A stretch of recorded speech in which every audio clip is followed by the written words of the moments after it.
coming up. But as we led yesterday with Lane Kiffin, let's lead today with Mike Leach, who just a little while ago finished up his time at the podium in the main media room upstairs. Here's the head coach of Mississippi State, Mike Leach.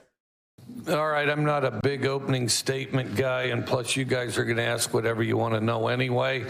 So let's just go ahead and get started. Is there any questions? All right, if you have a question, please raise your hand. We have Peyton, Jessica, and Emma. We will get a microphone to you, and we'll start, Coach, over here on our right-hand side, about 3/4 of the way back. Please. Coach Leach, Drew DeArmond, WZZN Radio, Huntsville, Alabama. I wanted to ask you about, you had some of the most productive quarterbacks in college football history in your time as a head coach. What are some of the things you look for when you're recruiting a young man to fit in your offense? The most important thing and the hardest thing, to really gauge is the guy that elevates the play of the other 11 player or the other 10 players. So you want a guy that elevates the play of the team, because that's the ultimate role of a quarterback. That's the most important thing he does. But then after that, you can't get to square one unless they're accurate. And then do they make good decisions? And coaching has a role in working with the guy to make good decisions. But you need a guy that's accurate, and do they make good decisions? If they don't do that, I don't think they can play quarterback. And then from there, the others, which quick feet, which I like quick feet, because it helps you in the pocket. Are they fast? And I think there's a difference between quick feet and fast. And then strong arm and big. But if you think of all those things, the NFL Hall of Fame is full of guys that don't have every one of those things I mentioned. But I do think you have to have the top two. And then after that, there's a really good quarterbacks have a presence to them as far as their ability to elevate the players around them.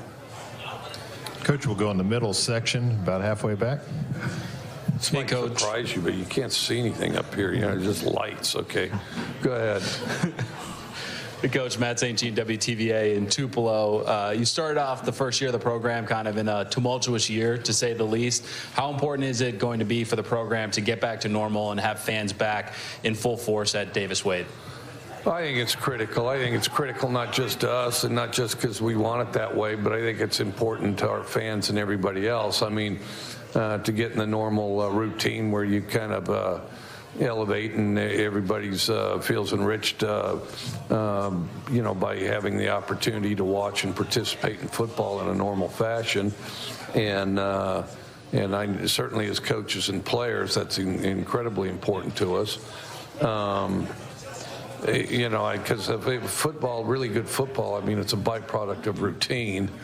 And when you break up the routine, I think it's difficult. In our case, of course, it was difficult because, new staff and a very young team. And so, is perhaps, even more disruptive. But, and that's the key is, just kind of do the same things over and over again and just do them better and better each time. And that's kind of what a routine gives you. So I think that, it's very important we get back to normal. Coach, we'll go over here to our left on the first row.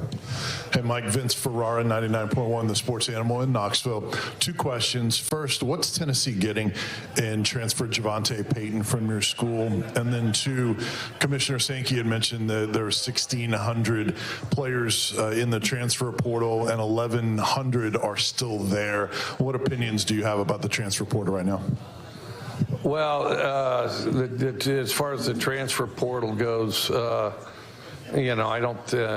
think that too many, there's way too many people on there. I mean, there's a point to where, and I remember when I was 18, and I think that a lot of people remember when they were 18, and of course see it in other people.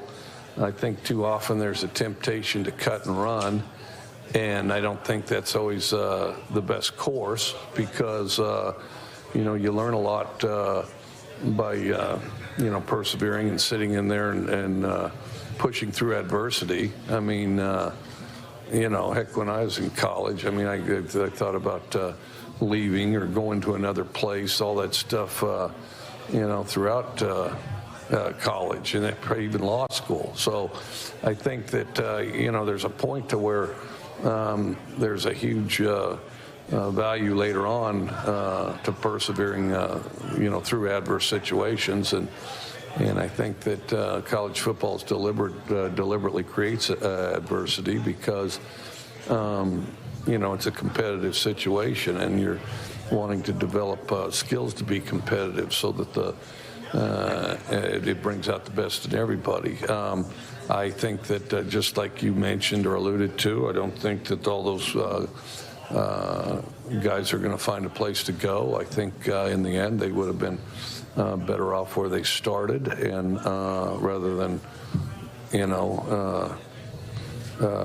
not play. And then, but in some cases, another opportunity, a better opportunity, and it can, I think that has to be carefully evaluated. And I think that,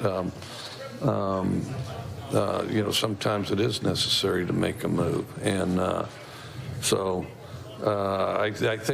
think also, though, it's too easy to transfer right now. I think that the people used to consider their situation more carefully when they had to sit a year, if they transferred laterally.